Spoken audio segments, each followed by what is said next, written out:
Sorry, I forgot to push that before. The It's best so part, awkward man. when it does that. It does that like, oh, The hey. best part wasn't recorded though. Okay, we'll start over. Oh, thanks for that, Betty. We like to hear those things. Yeah, we like the bots. Oh, you really want me to speak again? No, No, no, no, no, no. Oh, thank you. Just read And my. say exactly what you said before. Yeah, right. No, no, you're fine. Only longer. Yeah. Yeah, let's expand on what Betty said. If somebody else wants to go, I'm just stealing Lawrence's job right now. No, that's fine. That's fine. Yeah. I have to agree on the community thing. I think you guys have heard me talk before about, I mean, it's been interesting for me over the past year in particular, unable to be physically present with anybody in South Dakota. You know, kind of being able to maintain something. And it's funny because to me, in a lot of ways, you know, it forces it into a discussion place. I get to hear people more about what they feel and think and their experiences through this. And I do a lot of times in person, because a lot of times when you're in person, the confinement of the situation tends to lead to, I don't know if it's more of a formality, but just more of a, you know, standing in line and, you know, you kind of break off into groups, or there's a big group and everybody kind of stares up at the front. And so like here, I mean, you know, not that I can't stand long silences or anything, but I do kind of not love long silences. But anyway, I've met all kinds of people and reconnected with some people like Woody here, where we worked together years ago, and it's just been it's a touchstone for me in a lot of ways. And so what have I learned? Yeah, community is a big part of it, and also, you know, it challenges me to come back, kind of change what I think of South Dakota as for me and of what it is for others, because my touchstone has physically been very limited to just a couple months every year. And usually I'm just rushing through stuff to get it done. And so it's been great to kind of hear other people's views and kind of where they live, you know, and where they are. And being in a West River too, I know this is probably true for everyone in some ways, but I'm brutally West River, and my view is very hills based, and so I really like hearing other people, even other West River people who aren't hills based. I love to hear their experiences and stories, and even when it challenges me, it's good. It's been really good. Mm-hmm. Excellent, excellent. Anyone else? I know I see other people. We're basically what we're asking people is what you've learned from these brainstorming sessions. If is there any particular thing that stands out to you that that you learned?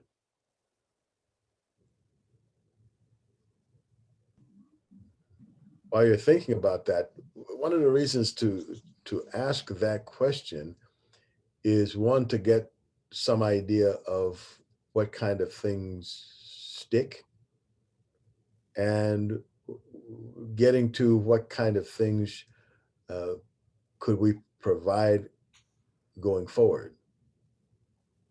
You know, what kind of ideas could we bring that would stimulate thought? So anyone else?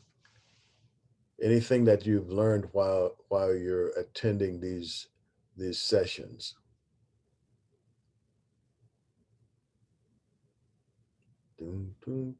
For me, it's like stepping into a different culture from the one that I'm living in, the one that I grew up in. I have a friend who grew up in South Dakota, so I've heard what it was like for her. But in this community of people speaking, I'm learning much more depth about South Dakota and appreciate it even more. So what area of the country are you, Carol? Iowa. Oh, Iowa. I've heard of that. Yeah. Yeah. So how is it different than Iowa?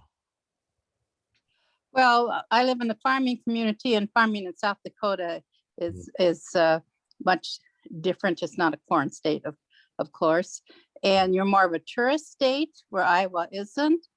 Mm. The Native Indian population is something that, even though we do have reservation, and we don't call them reservations, do we? We have Tama in Iowa, but that's far removed from me, where I've heard some of the people online speaking about what it is to live that way, and to be sometimes a minority. Mm. Mm. Mm. Interesting. Interesting. So can you give us some kind of idea about, like some of the things that you learned or became more clear? Well, in some terms, South Dakota is a drive-through state, as some people would say Iowa is also. So yes, I've been there to, I've been to Wall Drug, I've been to the Badlands, I've been to the Black Hills, but it's much more than that. And so that's what I'm finding out, not just the two edges, the east and west edges, but the interior also. So some of the views that you are hearing from people who are living in South Dakota, I'm understanding you to say that, well, you hadn't really considered that there are people who thought like that. Let's just say I haven't been exposed to that. Yeah, I've read about it, but to hear the personal stories makes a big difference. Oh, yeah, that is powerful. Yeah. Yeah, when people have personal stories or they have experiences that they can say, this Yes, thing happened to me. yes, exactly. Okay, excellent. Thank you so much, Carolyn. Mhm. Anyone else? We're talking about like what kind of things have you learned from participating in the discussions or listening to the discussions? Yeah. What kind of things have struck you?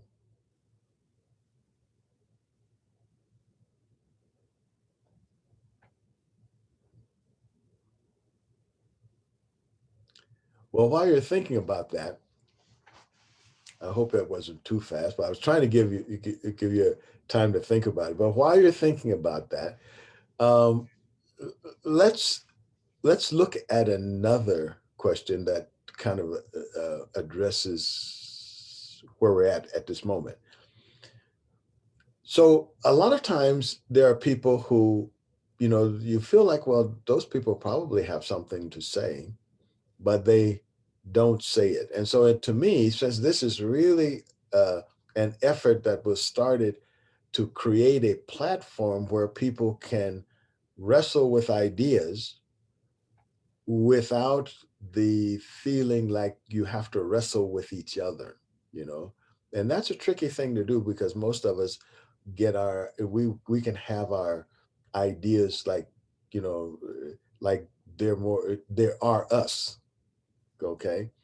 So, in that sense, I want to explore what is it that encourages you or discourages you from participating in conversations here or in conversations in general?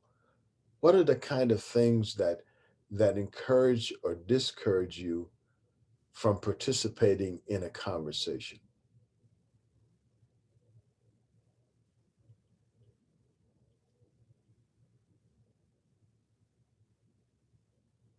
Like now. I think one big thing that Lawrence and the way that's set up is the open-ended side of it.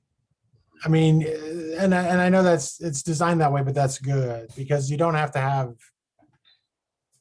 an answer, Mm. and a lot of times it's kind of, even just speaking a lot about something, it gets your brain working in a different way, thinking and hearing others talk, not in like, and it's tough because in today's we've had this discussion too, in today's society, there's a lot of, this or that discussion. What are you, are you for this or against this kind of thing, where, more spaces like this are just helpful for me to figure out a lot of stuff about me, and less, not have to worry about figuring it out where I stand in comparison to others. Interesting. Interesting. So that encourages you to participate. Absolutely. I am very reticent to speak out loud in situations where I feel like it's a this or that, because I just don't see the gain in it a lot of times. I mean, I can share my opinion, but anybody can share their opinion on something. It's better. I just find myself easier to talk when it isn't going to be pegged to, oh, good, you're along with me, or, oh, well, this is why you're wrong. And it's not even like in a bad way sometimes. It's still a this or that a lot of time. And for me to speak in that environment, I just, its value isn't as great. Mm, mm, mm. Okay, good. Anyone else? What kind of thing encourages you or discourages you from participating in a conversation? I find it interesting, especially in the last year or two, traveling around South Dakota. And I live out of state now, so I'm visiting. About a month ago, I was in Timberlake, and I met someone that I had talked to a lot over the years. And we had some wonderful discussions. And it goes back to what he just said. It's the either or people, it's almost and this is a bleed over. I never thought I would see it in South Dakota. It's sort of a bleed over from the politics of the day, where people are afraid to even mention certain topics because they're worried that they're going to have to get in or feel like it'll be an abrasive or unusual, or I don't know exactly what the word is, but the dialogue just isn't there like it has been in the past. And I think that's one of the beautiful things. I haven't spoken. I've been involved in a couple of these, but haven't said anything. And I really appreciate you doing this because it's nice to hear people actually having a conversation instead of telling each other what they think. But there are people that I worked with in the humanities over the years that now I'm afraid to have a conversation with them or even communicate with them because I read what they post on social media. And I never felt that way before. So, and that's all I'm going to say. Thank you. Well, I'll go back to listening. Yeah, thank you, Don. But that's a very important thing to pick up. It's tricky, really. It's tricky to say what one feels, and it's tricky to hear what one is saying. I think we underestimate the difficulty of listening, and hearing what others are saying.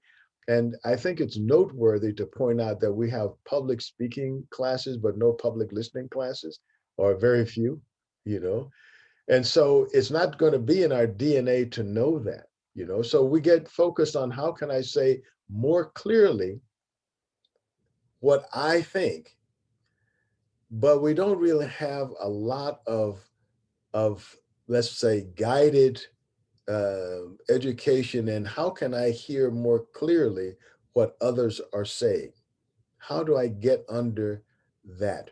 How do I stop filtering what I need to hear from what they're trying to say? How do I make that kind of connection in my brain?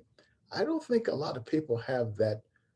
They're not even aware that that's a thing, let alone how to do it, So one of the things I've learned in talking to people is to give them that space, is that half the time they don't have any idea really what they're saying, and try to help them to say what it is that's on their mind. How do you really feel? Or are you just defaulting or you know, that's the best they feel they could do at the time, especially with their, if their emotions are running. That's the best they can do with the words that they have and the thought that they put into it. That's as clear as they can be. Try to sort of like tease out a little bit, like, well, what are you trying to say, man? Or you know, what is it that you're really feeling? Or if you say you feel this thing, how does it work in this context, right? Because we can have an idea and we can set up in our mind a scenario where that is the perfect solution, right? And it seems really reasonable. But the rubber hits the road when someone else says, okay, well, let's take that picture out of that frame and put it in this other frame and see if you still think that this picture is beautiful. Let's take it out of the living room and put it in the bathroom and see if, you know, or let's put it in the back seat of a car and see if it still is beautiful. Let's take it out of the direct sunlight and put it in a shadow in an alcove, you know, so to speak, and see if you still think that. Let's put the shadows here, you know. That's the kind of thing that we don't really have a lot of experience with. And I'm hoping that these kind of conversations can give us those kind of opportunities. Anyone else? What kind of thing encourages or discourages you from conversations in general and this platform in particular?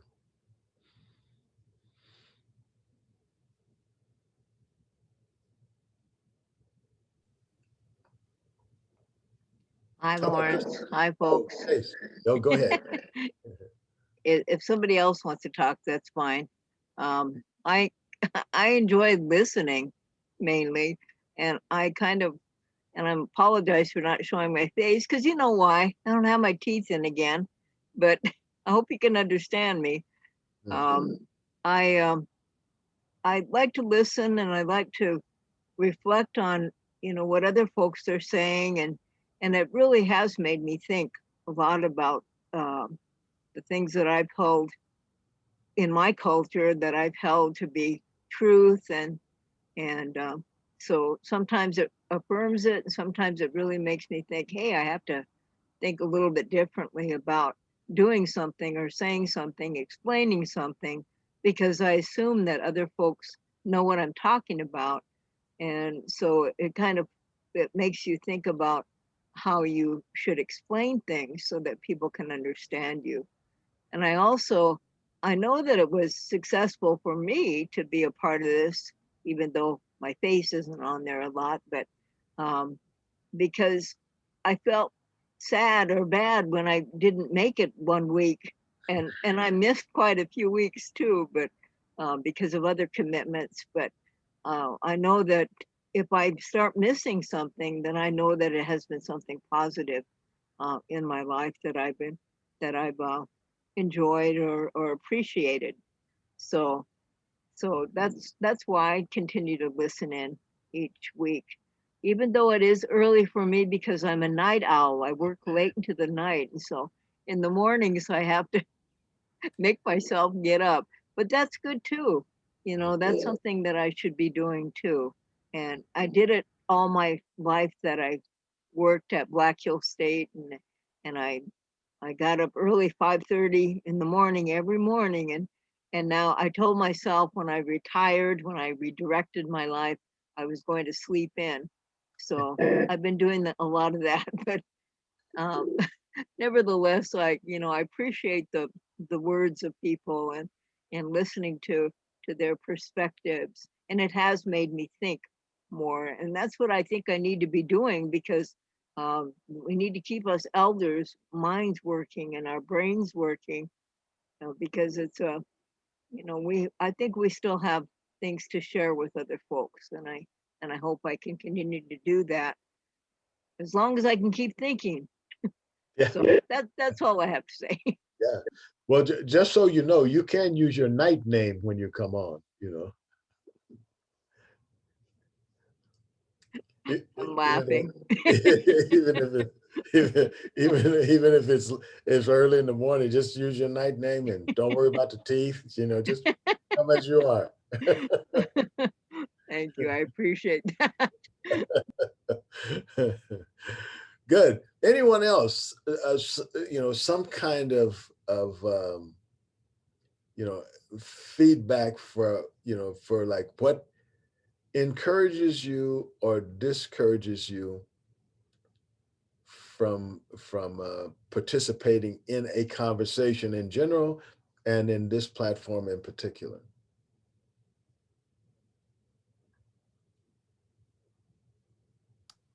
Good morning, everyone. Good morning. Good morning. I think one of the things that I've enjoyed now, I haven't made every session either, but I do look forward to them. Like this morning, I was like, I can't forget 10:30. So, I go to my internet and I log on. So I think it's interesting that these conversations, and I learned a lot. One of the things I learned is that there is so much more to conversations than just words. You know what I mean? So I think many of us, what I hear when in conversation is that now, I don't know if it's nowadays or if it's different, but people make a lot of assumptions. You know what I mean? So that's one interesting thing that I've picked up in my, not just on this thing, but just in conversations in general with people in community, is that there's always a lot of assumptions being made. And I said that to a lady just yesterday. I said, she went on and she was giving herself a big rant and about something. And I said, that's a lot of assumptions. You're very upset right now because you just made assumptions. We don't really even know the whole truth of the story. She said, why? That's what I think they did. I was like, well, let's just stop right there and just let me find out. Let me investigate. So having conversations with people who make assumptions are often very difficult. Finding myself making assumptions sometimes is very eye-opening for me. And then I think another thing in conversation is sometimes what I say and what a person hears are two different things. You know what I mean? It's like, wow, did I, and then they'll say, well, you said that. And I was like, I said that? Did I? But that, how they take it, or the tone of voice is something too that we have to be mindful of, I guess, in conversation. And just, and then our mannerisms, eye contact or not, or just things like that. So, I think it's in the words. I think that one of my favorite sessions was about the words. I still think about that. Like I told you guys a story about my mom and the cops. She said, oh, there goes the cops. They're out. They're riding around again. And my sister got upset and she's like, Mom, they're not riding around. They're patrolling. That's their job. But so I could catch that connection and how, it could, one word could turn a conversation to a whole negative viewpoint. So, just being mindful of the words that we use in conversation. And I like conversation because it's fun. It's interesting. You always learn something. I don't like to have a conversation with somebody who is closed-minded, I guess, who, if they're not like interested or into it, then I guess I will just shut down in conversation and I just move on. I don't hold it any grudges against anybody, or I just try to just like say, well, that's their stuff, that's not my stuff. So I think that's important too. And I think putting too much into the conversation is we don't want to put too much into it. We want to be respectful and mindful, but a conversation is a conversation to me. It's like, oh, it could just be, hey, how's the weather? That's the main question that, people will connect people. Oh, it's really hot outside, and then that kind of gets things going, or, it's cold, or, talking about the weather is one of the main things that, people conversate about. So I don't know. It's just, I think it's been good. I like this session. I'm interested, I really enjoy the people who are on here and the different viewpoints. So those are just my 2 cents. So thank you. You bet. Those are some very important points, Crystal. And one of the reasons I did that session on words is because I discovered that often people don't hear what the other person is saying. And even if they're using the same word, it means something very different. And a word can have certain baggage with one person that the other person is completely unaware of. One of the discussions I've had recently is about triggers, and how we often expect other people to be somehow magically aware of our triggers and accommodate them. And sometimes we put them right out in front where they're easy to hit, even if the person didn't know they were there. Just bumping up against us throws off a trigger. And the discussion of, well, how useful is that to the person with the trigger? I mean, is that a useful thing? And I could see a scenario where it is, but does it work? And how does it work? So I think, words can be triggers. Words can be things that we don't really hear the content of the sentence because the word has like overstimulated the brain, and the rest of everything else they said just went into the background. Yeah. And all we heard was that word. So I think those are things that we have to first be aware of it, and then have practice in dealing with that on our personal level. And also, when we're dealing with it on our personal level, we can start to be aware of that other people are struggling with that, be sensitive to that, and then not take them so serious, even though they are serious. I'm not saying some of these people are even dangerous, but once you start to realize, this person probably doesn't have any clue as to what they're saying or what they think that they feel. It's like they think they don't like these kind of people, but they have no friends, or they don't have any people that they know. They can't call the name of anybody who fits into this imaginary group that they have. They can't call the name of one person who fits into that group, just the name. So what can their quote hatred be based on? Is that really, what do you call that? If it's like there's no experience connected to it, there's nothing, but it's a closely held belief, a strongly held belief. So those are the kind of conversations I like to have, and the kind of things I like to bring out.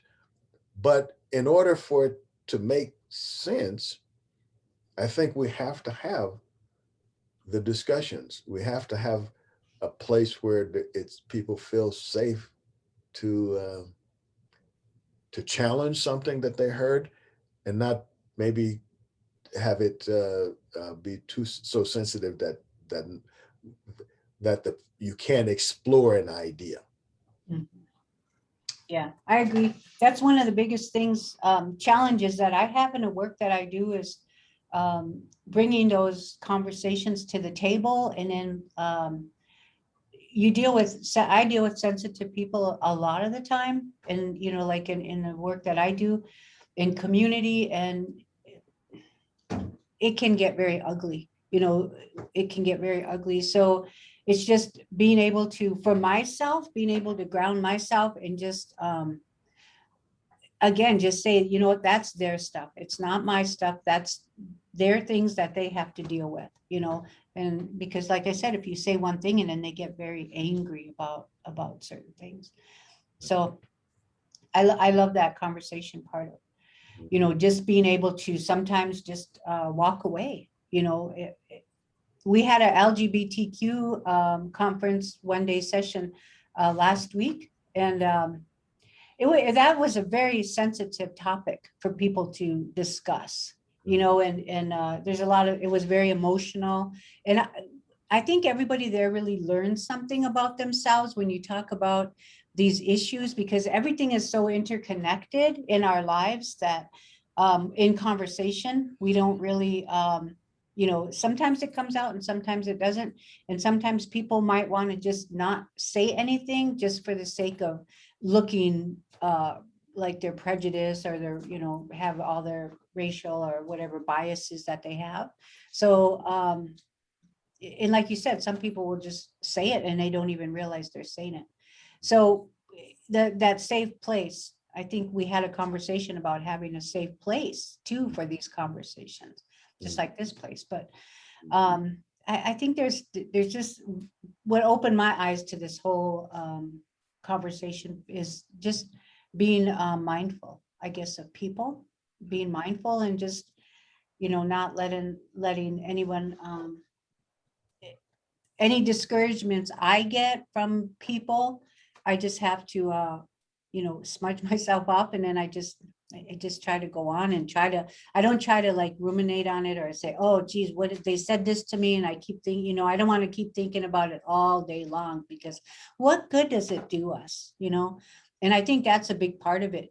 You know, one lady at the conference, she was a volunteer, and she kind of, we were doing registration, and I said, well, they have to do this and they have to sign this, they have to sign that. She's like, and right, there's a line of people, and she's like, well, you didn't tell me that. Oh, I was like, well, they just have to sign this. And she went on, well, you should have said that. You didn't tell me that. And I just had to walk away. I'm just like, well, I'm just saying this is how we do it. And so then I had to tell myself, well, you know, that I don't want to stand there and argue with somebody, you know, and just, it didn't, I knew it, I had to walk away because it didn't do any good, you know, and she had to have time to calm her down. And like you said, that might have been a trigger. She saw these people, she wasn't really experienced in working. So we have to, in my line of work, I have to be mindful of what people's qualifications are, what their skills are as far as doing jobs. We want to train them, and yet we want volunteers, but yet we have to give them the tools, you know, to be successful in what they do. And that includes having good conversations when in public, you know, at least being mindful of others. And so there's a lot to it, right? There's so much. Yeah. Very, very wonderful points, Crystal. Thank you very much for that. I will add that those can be learning moments for us and teaching moments for other people, you know, and part of I think what we can learn, and I'm hoping to share as we go along, are some kind of ways to ask those questions or to deal with the tricky subjects, you know. And I say that to say that, you know, like if we take the case that you just mentioned, one of the approaches can be, what would you like that happened, and I'm very sorry that happened to you and that, you know, it didn't work out really well. What would you like for it to happen at this point? What is it that you would like? How can I make you feel better? Is there something I can do? What is it could we do the next time? You know, because this is, I can't help that thing that happened. I can't undo that. But is there something that would make you feel better? You know, give me some options, you know. And often all people wanted to do was to be heard. Often all they wanted to do was to I call it emotional projectile vomiting, you know. And but they feel so much better after they do that, you know, like lots of vomiting, you know. It's like once you get that out, you know, and so sort of clean up, then you're okay, you know. But before that, you're just feeling sick and, you know, just horrible, you know. So sometimes that, you know, it's those kind of situation gives us opportunities to practice, you know, having the conversation. And what I hope to do in these conversations is to share some verbiage, if you will, just a way to phrase something. Not that there's no one size fits all that I know about, but it could be something that you say, oh yeah, I could say it that way. I could ask this question that way. Or here's another approach that I could take. So I'm hoping that I not only can share that, but I can, that you guys will share with me, like some of the, and the other people, some of the ways that you handle situations as well. So that's why the participation adds to the whole flavor of the thing. But I know it can be kind of scary, when you're used to people, like if you get the wrong word, even if you just pull that word out of a hat, you know, and people like jump down your throat, or make you feel bad, you know, yeah, that could be very uncomfortable. But this could also be a platform where you get practice in like dealing with that emotional part, to just say, okay, let that settle down, that, oh, that's what I was feeling. But actually, I didn't even get a nosebleed out of that. So it's okay, and let that go, and then realize that, oh, I'm still standing, nothing happened, hopefully that could give you some experience in that thing too. So we have a few other questions. I still would like to hear more of, what kind of things have been useful to you, and then what kind of things, or what encourages or discourages you from participating in not just this conversation, but any kind of conversation. I'd like to learn more about that.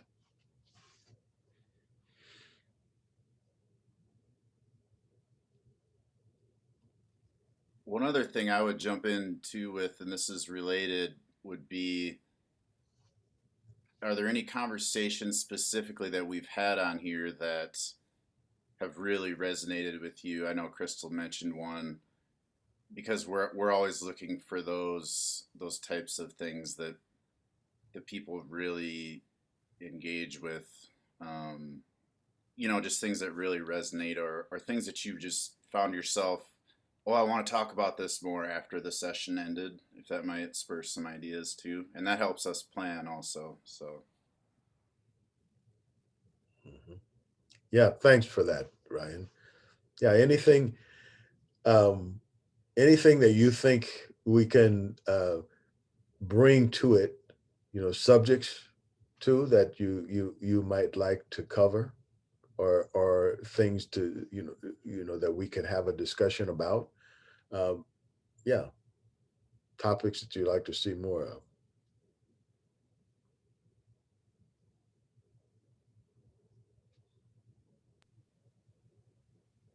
Folks, Yes. I appreciated I can't remember the young lady's name, but the Muslim, Tunisia. Janisa. Tunisia Islam. Yeah. Yes, the discussion. I think she's from Sioux Falls, or the eastern part of the state, Yeah. and you know, I really did not realize that there was that much activism going on in our state on this issue. And I thought, what a dummy, where have I been? Because that's something that is not really talked about in my circles over here, in the circles in the western part. Um, and that really opened my eyes, and got me to thinking about the work that people are doing locally here. I know that's going on nationally, but that rather surprised me in South Dakota. And I was really pleased and refreshed that we have folks that are thinking about those kinds of things in our own state. And so I was happy to hear that. And I also enjoyed the discussion on race and racism. And I shouldn't say I enjoyed it, I appreciated it, but but it but it changed. We've been working on a website here at BH.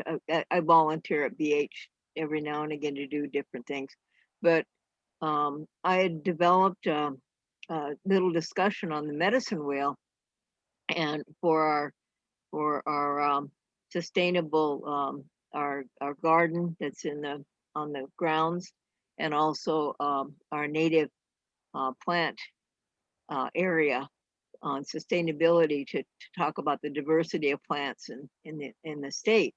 But anyway, they wanted me to explain the medicine wheel because that's how the plants are located in the medicine wheel.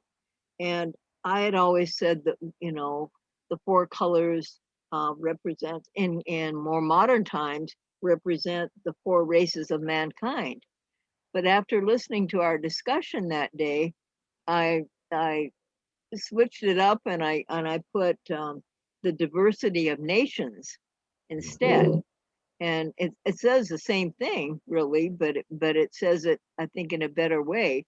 And it made me think the diversity of nations can be not only humankind, but can be other, and those are our teachings as Lakota people. It can be other nations of animals and plants and birds and, you know, rocks and mountains.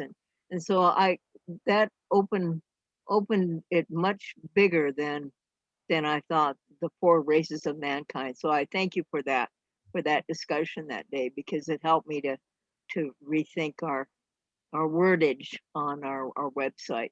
Mm. Appreciate it. Yeah, well, thank you. Yeah, I'm hoping that that will be some of the outcomes of these conversations.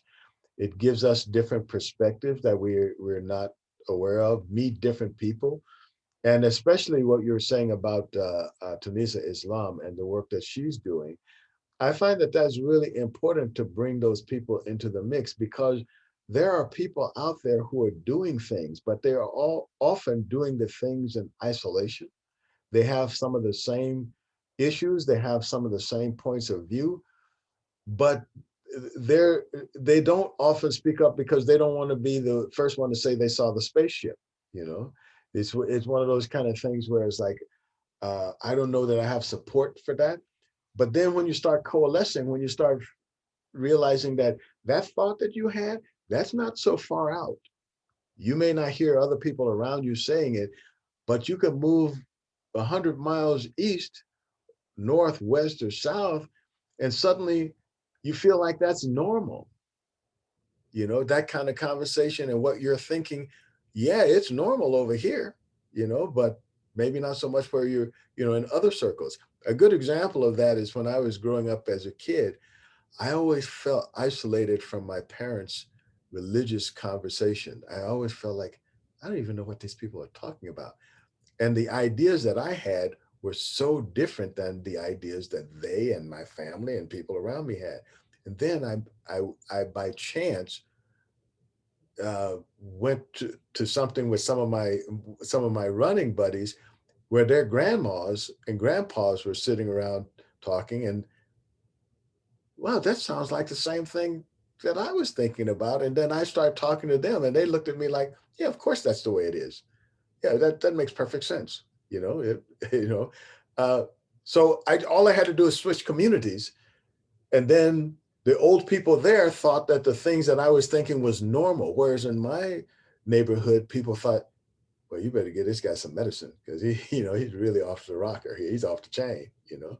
So yes, I want to bring in more people and more ideas so that people have more to choose from, and more potential collaborations.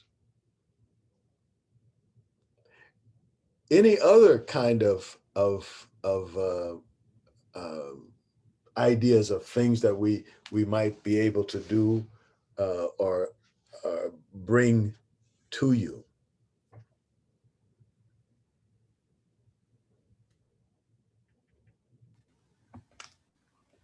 Yeah, Betty.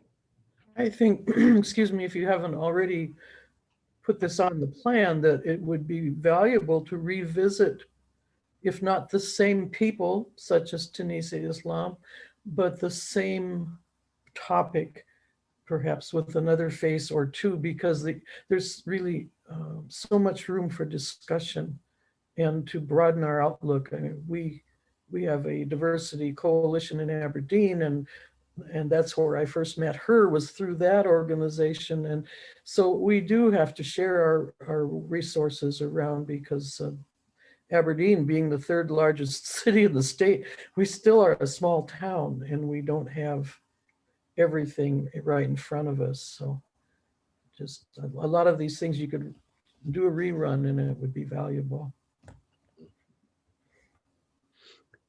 Excellent. Which kind of things would you be thinking about, Betty? Well, some that were mentioned today, such as Tenesa's discussion of diversity and how to deal with people who are being increasingly marginalized publicly. We have an issue with that here, but we have to. Oh, and I thought Jace's comment about the medicine wheel was something I'd like to hear more about, either here or if she travels and does public discussions of that. I'm always looking for issues and people to take to the League of Women Voters here locally to help us be more diverse and more inclusive. And it's working, but it's limitless. I'm sorry, go ahead, Betty. Well, that's it. That's all I had, really. Well, when you say that, one of the things it makes me think of is how much we undervalue the importance of our ideas. Often we think we overvalue them, but I think just as much, if we thought out an idea and we have actual experience with it and we stress tested an idea, there's a good chance that somebody will find what you think useful. If you can stress test your idea, just say, and the way one of the ways you stress test it is to throw it out in a conversation and, let the idea fight. And that's a matter of like disconnecting your ego. And I know that's a interesting mental, emotional trick, but with that as a goal, if you can just disconnect and just throw the idea out there, be willing to let it go, so to speak, let it be on its own, and then, but defend it in the sense of like, well, how about this? Or how about that? This is why I think that. Once you stress tested that idea, then I think it becomes really valuable to share with other people, to bring that idea, because then when that idea is wrestling in another venue, you have more ideas and more ways to say yes, but and that, and both, and or here's how the thing that you're trying to do can be enhanced by the thing that these other people are trying to do. And it may seem like you're on different tracks, but then once you scratch and sniff, you realize, oh wow, they're kind of saying the same thing. If this was tweaked, it doesn't work over here, but over here that could be just the perfect thing. That's what I mean by the ideas of sharing. The ideas can be valuable to those who at least will try to listen.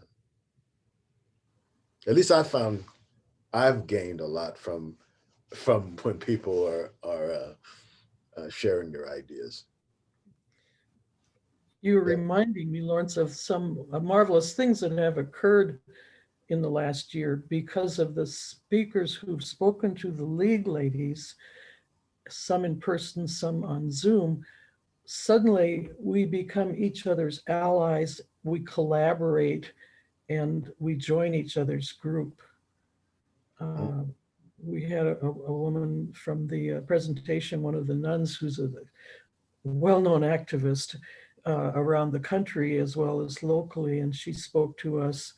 And now the nuns are joining our petition drive to get gerrymandering solution on the state ballot. And so, and we're also collaborating with the Aberdeen Green organization. We are all small groups, but we find we have commonality once we meet face to face, hear each other talk, and work together on things. It's proving out one of the things I've heard you advise us to do for a long time. I'm sorry, Betty, go ahead. That made me, that reminded me that I've learned a lot about tactics from looking in microscopes and playing with microorganisms. And one of the tactics that some organisms use is, of course, there are organisms that, sort of destroy the DNA and do that. But then there's some organisms that they don't do anything except reproduce and collaborate and coordinate. They don't do anything, but there are so many of them that they take up all the room, and the other organisms that are attacking organisms, there's just no nutrients for them. And so they that is their defense. It's like, okay, we'll just go, just a whole bunch of us go there. And I think that speaks to that coalescing with other groups. When we feel isolated and we feel like, I'm the only one thinking that and nobody agrees with me, we can feel disempowered. We can feel like we don't have any power. And often that's an illusion. And so sometimes we think, well, we have to respond in some other way, sometimes even in violence, in order to get something done. When it can often be just a whole bunch of people just get together, get more people on your team, collaborate with people, and be happy. Just go out and be happy, because a lot of people want to be happy, but sometimes they're even afraid to be happy because something bad might happen. If I start feeling good, something, bad is going to change. Yeah, there's always change, but then you can feel good again. That part they don't get to. So that whole idea of like getting more people, bringing more people into the circle, find all the marginalized people, coalesce with the marginalized people and help that person who feels discriminated against because of their skin color to coordinate with the guy and gal who feels marginalized because of their sexual preference. Get those people together, because a lot of times they have like that. Well, start to see that, hey, look, just because I don't share your sexual preference, as long as you're not trying to force it on me, as long as we're all good. I'll support you in doing what you want to do, because that supports me in doing what I want to do. And then when we can start making coalitions like that and creating collaborations and participation with each other like that, to me, that's where we can overcome even the people who want to be violent. There's a lot to be said about that kind of power, and I personally seen it work. Because at the end of the day, violence may take the hill, but it can't hold the hill. You can't hold the hill with that. You finally have to do something. You finally have to have collaboration. You finally have to have people working together. And so the people who can put those kind of coalitions together and get something done, that person holding the gun, and one day he's going to be shot and he's going to need medical care. And another gun is not going to help that. He's going to need somebody. That person is lonely often. They're going to need somebody to be kind to them. They're going to need, when that person has loss, they're going to have to be somebody, often the same person that they were against. That person is going to be the only one that can help you. You get caught in a snowstorm in South Dakota and it's a blizzard. Let's say it's untoward to be thinking about, well, are those people like me? You just want help, So yeah, next week, we're going to try to continue this conversation because it's important for us going forward. And I hope that you will give this some thought, especially in the area of like, what kind of things you would like to see us bring to a discussion that you would like to have, and maybe something you could even add to the chat so that we can pick it up and make up a list, or send it to us in an email or something if you're not going to be able to make it. But really think about what kind of things encourage you or discourage you from participating in a conversation, and help us to understand that, because the value of this project really is all about participation. You know, I value what you have to say, even if I push back on it, and I will especially if I don't think I understand what you're saying, or that there's a big piece being left out. Then, but bringing that to the conversation is useful, I think. So with that, Ryan, did you have anything else that you'd like to add? I don't think so. I think you covered it pretty well. We're just really enjoy having you all on here and hearing what you've enjoyed about the conversations we've had, and we just want to keep doing that, keep the conversation going. So,